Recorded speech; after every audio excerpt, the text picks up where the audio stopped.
How we doing, guys? Welcome back to another match review, and this time is the game between Arsenal versus Bayern Munich that ended yesterday, and the Champions League. It is in the Champions League. Listen, guys, listen. I'm gassed, bro. To be honest, I've never been this proud of my team since I've been supporting Arsenal. Since I've been supporting Arsenal for a while, actually, to be honest, like I'll say, okay, during the time of Wenger, within that 98, 99 to 2005 period, like even down to 2006 when we got to the Champions League final, like I've been gassed up. I used to be I used to be gassed about Arsenal a lot. Because I remember when we go to schools then, like we used to argue a lot about football, banter. But right from when we moved into the Emirates Stadium, I've never been this gassed about Arsenal. Like I've never felt this joy, this feeling, like this confidence. Since we've moved into the Emirates, I've never felt like this as an Arsenal fan before. Like, you know, when you're walking like this, when you think about your club, there's this spring on your steps. Like the spring on your steps is different. Like the way you move, the way you like going on Twitter, anything you see, even rivals cannot even banter us anymore. Like they don't even know what to say now. It's just what they are thinking is they cannot wait for it, like for Arsenal to crumble. That's when they are waiting for it. Anytime we consider a goal like this, is like they've won a lottery. Even if you watch so many match reactions yesterday that when you see so many match reactions on social media, you see like how rivals are celebrating when we concede a goal. that's how bad we've made them. That's how bad we've made them feel this season. Like this season, wow, I'm actually gassed. It's not because we won that game yesterday, but it's the magnitude or the manner at which we won that game. Bayern Munich I think Bayern Munich has been unbeaten throughout this season in all competitions, scoring loads of goals. Last weekend they conceded 2 goals. They were down 2-0 down, and they came back and won. I think they won about 6-2. That's the team we made Bayern Munich look ordinary yesterday. We made them look ordinary yesterday because like that performance from that team yesterday, Jesus, that performance, wow. Like that first half, actually, when the game started, like I'll just go into details about the game, like how I felt in the game, how I saw the game yesterday. Like the game started, and we started very slow. It felt like we were trying to study the team. We were trying to study how they were how they play, because they came out flying. Like especially that guy, I think his name is Kyle, the guy that was in the midfield for Bayern Munich, like the 17-year-old guy. He was just running strings around us yesterday, and like Declan Rice said, tactically they were very good. Even me as a fan, I could see how tactically aligned they were. Like company has actually drilled that team. They were very, very good yesterday. Bayern Munich, they started the game very, very well. They were passing around. Like I think they had majority of the possessions in the first half, and I was like, whoa, what's happening here? I've never seen any team play us like this at the Emirates this season. I've never seen it. But I felt like the team. It felt like the team had a game plan. They really knew what to do. First of all, they needed to study the game, because I feel like the way Arteta has actually trained this team, or Arteta has drilled this team, is for them to be able to read the game on the pitch. Now they have a very good understanding about the game. Now they can now read the game, see the game, and change it by themselves. So that first half, it was just like. We couldn't have it. We didn't get a breather. But the good thing about it was that our shape was still intact. Like our shape was actually very, very intact in that game. Like they were just, to me, I felt like they were just passing the ball sideways. They get to the 18, no threats. Right, they were not making making Raya to have some hard time, maybe like having shots on goal, like Raya having series of saves. No, it was just passing side. Our defense were not even troubled. Harry Kane had nothing to do. I don't even think Harry Kane had a shot on goal in that game. And all of a sudden, against the run of play, we had a corner. And you know what it means when Arsenal have a corner against you. something must happen. And people were saying like, oh, we had no Gabriel. There was no Gabriel. There's not, maybe it wouldn't be that potent. But they didn't realize that there's more to that corner, to the corners we play and the way we score corners that meet the eyes. There's more to that corner. The delivery has to be perfect, and the way we attack the box is different from every other team. I've seen so many other teams trying to copy our set piece or our corner pattern or our set piece pattern, but they've not been able to get it as consistent as the way we've been getting it. Because one, the delivery is always right, and two, the way we attack the defense, we attack them with force, we attack the corner with force. So those two things is what we do differently from other teams. And when that set piece came in, like, I think we had the first corner we had, Saliba was supposed to score that goal, but I think he missed. That was a free header. I felt like he should have scored. But that corner from Saka, that delivery, first of all, was good.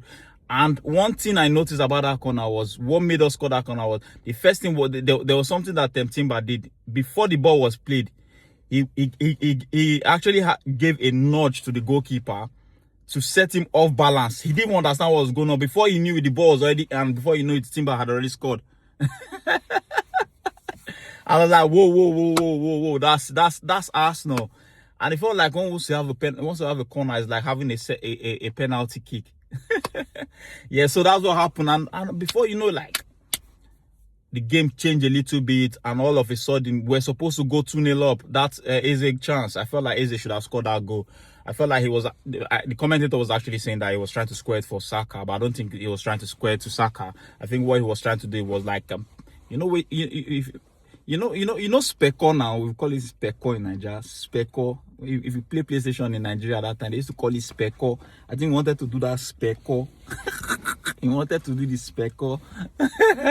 So, but I think he didn't get it right there, but he missed it, and that's what happened. And before you know it, after that chance, 2 minutes after, they had to, Bayern Munich had to be perfect to be able to score that goal. I felt like Maslow Kelly was having a difficult one in that game. I think because of the lack of playing time. I've been seeing that opportunity. As soon what Bayern Munich did, they switch positions. Olise switched to the other side. Why? What's it called? Serge Gnabry went to the other position, and that's where the goal came from. They had to switch the pass, perfectly worked pass. According to the commentators, they say 24 players of Bayern Munich had the touch on, had to touch the ball before the ball went into the net. And to be honest, from there on, like after they scored, it became a bit chaotic. It became balanced again. Everywhere started to understand each other, started to be careful, the both teams. I think we had some chances before we went onto the second half. As soon as that second half started, as soon as we came out from that second half, God, Arsenal felt like a team possessed. They felt like a team that's just been possessed. The way they came out flying in that second half, the press was high. Bayern Munich they didn't understand what was going on in that second half, because we went up another level. Another level that they've not seen before. They've not seen that kind of level before. We went up another level. Declan Rice became a madman on the pitch. It's like someone who has been possessed by the devil. Because the way he was actually winning, we started winning our second balls. We started pressing them high. Like Declan Rice was actually, the press from Declan Rice sets the pace for us. Before you know it, before they knew it, we start. Another thing that we did that killed their spirit was we started having consecutive corners, and each of those consecutive corners we were having, we were very, very close to scoring. I think Merino had 2 chances that he was supposed to score. Now those pressures started coming on. That's when I knew we're going to score very soon. We're going to score very soon. We started applying the pressure on them. Before you know it, like this, they began to I think they didn't understand what was going on again. They became confused. I think they forgot their pattern again. They forgot everything. They forgot their game plan entirely, and that's how we took advantage of that. We took advantage of that. Started hitting them until Arteta made that substitute that he made to take off Saka. And before that Saka chance, there was one chance that Declan Rice had. I felt like we should have scored that chance, because they were very, very lucky. Because that run from Rice, Jesus, that run from Rice, That you see, Declan Rice. Declan Rice is one player whereby I don't know. He doesn't get tired. The strength, the fitness of that guy is on another level. His maturity, like the way he's just like a lead, like the lead. That guy is a leader. That guy is a leader without the armband. Declan Rice is a leader without the armband. The way he leads the press, the way he attacks, the way he like. God, Declan Rice. That guy is just so good. That guy is too good. I think he's one of the key engine room of that team. The key engine room of that team. And I think like people are actually underrating how good his partnership is with Zubimendi. Those two, the combination of those two in the midfield, God, that combination. And they'll just start, if they continue like that, they will, when Zubimendi gets into the groove very well, Jesus, it's going to be difficult for other teams to stop us. It's going to be very, very difficult. As soon as we miss that chance, I think Mikel Arteta did something very well. The substitute, spot on. The substitute, spot on. I was actually crying out for them to take off Masterclass Kelly. Not that he's not good enough, but I feel like they've been targeting him, and because when a winger is attacking a defender, no matter how good that defender is, if he keeps coming at you, and before you know it, he started getting confidence in that. Before you know it, he will rip you into shreds. That's what, and when you're playing against a player like Mikel Olise, you need someone who's strong. And Masterclass Kelly couldn't handle him yesterday. So when Mikel Arteta made that substitution, I was like, that substitution was actually needed at that time. And he brought in Calafiori. He brought in what's it called? Noni Madueke came in the first half for Trossard. I hope his injury wasn't too bad, because I feel like that he had that knock. I feel like he has had that knock since Tottenham himself. But after that injury he came. To be honest, I don't really like Madueke on that left hand side. He's more effective when he's on the right hand side, because he was more effective in that right hand side yesterday. And we had I think they took off he brought in Martinelli and he took off Saka. So Noni Madueke had to go to the right hand side. What's it called? Gabriel Martinelli played on the left, and that's when everything started to go wrong for Bayern Munich. That's when their problem started. Brought in fresh legs. Madueke started ripping up that defender, because Saka was actually ripping up that defender on the right, and they swapped him for another place. In the next person that came started collecting his own. That game yesterday, Jesus. And before you know it, instant impact from the substitute, Ricardo Calafiori with the beautiful cross for Noni Madueke to score his first ever goal for Arsenal, and to come in the Champions League against Bayern Munich.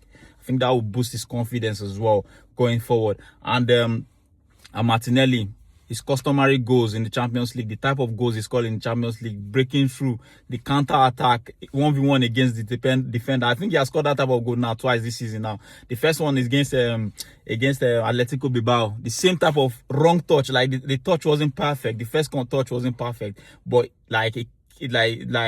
but it fell in perfectly well for him, because the ball actually, because the goalkeeper was rushing out. The first touch, despite the touch was awkward, it beat the goalkeeper and he was through on goal and he had to score. After that, we were just on cruise control, just cruising through the end of the game. To me, that was a very good performance by the team. That was a very good performance by the team. I really love that performance from Arsenal. And then up next, we've got Chelsea next over the weekend. It's not going to be that Chelsea game is going to be a different type of game entirely, because one, we're going away from home. We're going and we need to, like, if we win that game against Chelsea, to me, I feel like we are home and dry. Because after that Chelsea game, we've actually played all the big teams. We've played all the big teams in the Premier League. All the big teams, we've played all of them then. After that Chelsea game. And the rest will be like the mid-table teams, like the Aston Villas and all that. I know Aston Villa is also a big team, but those are the games that you expect us to win if we want to win the league, if we're going to be winning the league this season. But I will talk about that Chelsea game later on in my next video, when I'm giving my match preview for the game between Arsenal and Chelsea. And that's my match reaction for the game between Arsenal and Bayern Munich. Wow, I'm buzzing. Like, I'm all gassed for this team. Like, the way this team is actually making me feel, they're making me feel like a child. When they buy you sweet, when you're as a child, like, and that sweet tastes so good. You just feel like feel a different way, feeling like you're in cloud now. Or maybe your parents buy you PlayStation. That's how I feel right now. I'm so excited about Arsenal at the moment. I'm so gassed. Like the way the team is set up. I'm gonna big up Mikel Arteta because the evolution of Mikel Arteta is just wonderful to see. Because like I've always known that Arteta will be a very good coach, but it's just that the problem is coaches don't have enough time to prove themselves, like to see how to test themselves, to see how good is how they are. Any little losses and there, they are calling for the next of coaches. And now Arteta was giving, like, I think the way the board has actually backed him up to this point is why he's actually surviving. Because like what he has done over the years, and with the kind of some of the bad records we've had over the years, I feel like if it was like a Chelsea or like a Man United, he would have been sacked by now. But the fact that the board actually stuck with him, like the board actually backed him up with all the things he needed and stuff like that. When you make things organically, it lasts longer, and when it comes into fruition, like, it's almost perfect. And I feel like this season something big is going to happen at Arsenal this season. Something very, very big is going to happen, and when it happens, everyone will be here. So that's my full match reaction between match review for the game between Arsenal and Bayern Munich, and it was a very, very good win for Arsenal, and I love that win. If you like or disagree with my reaction and what I've said about this game, don't forget to drop your comment section below. Don't forget to drop your comment section below, because and don't forget to like, share, and subscribe. We need your subscription. We need your comments to be able to improve. We need it. See you later See you later. Thank you for watching, and see you later. Come on, you Gunners.